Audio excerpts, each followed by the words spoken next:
Part 37, who the fuck did I marry? So at this point in time, I have filed for divorce. I paid for the filing fee. I'm representing myself pro se, and it should be an uncontested divorce. During this time, Legion had driven to Philly, lied to his family, and said I had cheated on him, that he caught me, and that the guy I cheated on him with was a law enforcement officer who used his gun to threaten him to get out the house. None of that was true. At some point while he was in Philly, he ran out of options in terms of where he could stay. Family members did not want him to stay with them. Apparently, a lot of bridges were burned, according to the female cousin I had talked to on the phone. So he left Philly and went to Augusta. Yes, what you were hearing is correct. He drove from Georgia to Philly, stayed in Philly for about 3-4 days, left Philly, drove back to Georgia, went to Augusta. Keep in mind, if you have lost your notes at this point, he was raised in Philly and did high school in Augusta before he went to California. So he has family in Augusta. So at this point, he's on his way to Augusta to stay with a new set of people. The reason why this is important is because what I have is a divorce settlement agreement. That divorce settlement agreement has to be signed by the two of us, where we are basically telling the court, look, this is what he's keeping, this is what I'm keeping. I need his signature. Let me repeat that. I need his signature because I wanted a very quick and painless divorce, as much as it could be. So by this time, this is now around June 25th. So around June 25th, he's now in Augusta. He had left the house June 17th. So between June 17th and June 24th is the trip to Philly, then leaving Philly, coming to Augusta. My aunt and my little cousin get in the car with me and I drive to Augusta with a rag on my head, some sweatpants, and a tank top because it's July, so it's hot. But we ride to Augusta. I had spoken to him. I had said, I just need you to sign this piece of paper. And he was like, I'll get to it when I get to it. No. We're going to get to it as quickly as possible. So if that means I got to drive to Augusta tomorrow morning at 7 o'clock, I'm going to do that because I need that signature. I ain't telling this. This was my attitude. Sure enough, went ahead, drove down there. I met him at the UPS store in Augusta. It's in the same Kroger shopping center. They had a notary there because I needed the papers to be notarized. So he pulls up. It's only been a week since I last saw him. It has been months since my aunt saw him. Okay? She had no idea of the condition that he was in. Again, I'm telling y'all, when I met him, when he met my family, he was like a size 3X. In just a short span of time for a week, he easily could have been in an extra large, maybe even a large, but was wearing 3X clothes. So he has told me this whole time, he didn't know I had spoken to his family. Okay, probably need to put that in there. He did not know I had spoken to his cousin. So he was telling me that he had a place to stay. He was staying with some family members, and everything was cool. He told me he was going back to Augusta because he had a job. That's what he told me. The family member, the cousin, told me, oh no, it's not that he had a job. We kicked his ass out because he's still lying. And we don't want anything to do with him.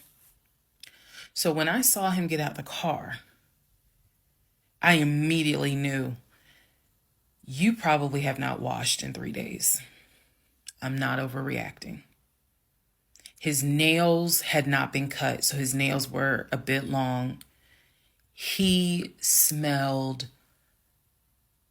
like the Chattahoochee dump on a hot summer Georgia day. He stunk so bad. And for a moment, I did not recognize the man that I was legally married to. I did not recognize him. He almost looked, what's the word? Emaciated. If I may be saying, I may be mispronouncing it, but the way someone looks when they have lost so much weight and it's almost like your skin and bones. He looked, obviously he looked homeless. He smelled homeless. And my heart just kind of broke. It kind of did. I'll be honest, it kind of broke. It did not break enough for me to not get that signature though.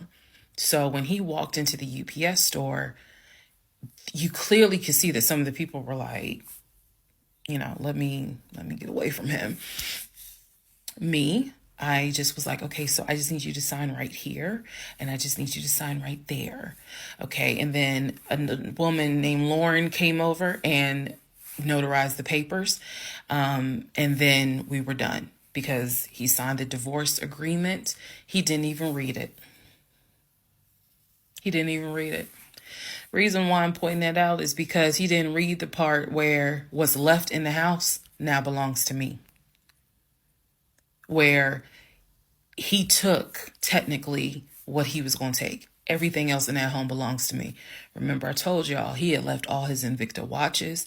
He had left all his WWE championship belts, his Jordans, a lot of his clothes, his Cole Haans. He had left all that stuff. He never even read the divorce agreement. So he signed it. I signed it. Lauren notarized it. We leave the store and I said, "Have you eaten?" And he was like, "Yeah, I ate. It's just, my knee." So again, he's talking about the knee, but if you saw him, you would know there's way more to it than the knee. So I said to him, "Look, since you met me here, let me give you some money so you can get you some chicken nuggets." Yeah, that's what I said. You can get you some chicken nuggets. So I believe I gave him like $5 or $6. Go get you some chicken. I think I Zelled it to him actually. Just go get you some food. Then because where he parked was not far. It was like, okay, I'm parked here. He's parked in front of me in the other row. So there's that aisle that you can drive down.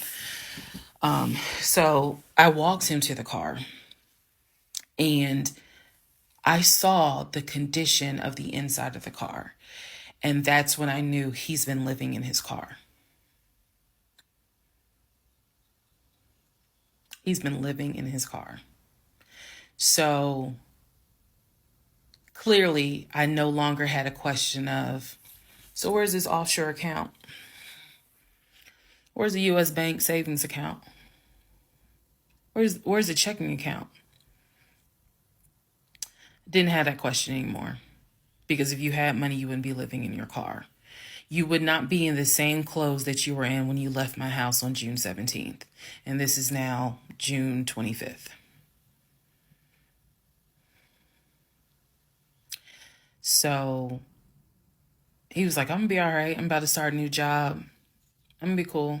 I got a family member I can stay with. Everything's going to be okay." All right. I said, "I will let you know when the divorce is granted." I said, "I will send you a copy of the divorce decree." And he was like, "Okay." He said, "Well, how long you think that's going to take?" I said, "I'm not sure." I thought I had to wait 30 days before I could file the divorce agreement settlement form. And then the judge would grant it in 30 days. So basically, this is like June 25th. I'm looking at the end of August that it would take for the divorce to be granted, assuming there were no hiccups, assuming he didn't decide he was going to pull a fast one. So I told him, I was like, I'm going to file this, and then once we get the divorce decree, I'll send you a copy. He said, okay. He got in his car. I got in my car. I drove all the way back home, and he went to wherever he went. Next part is the next series of lies that I was faced with.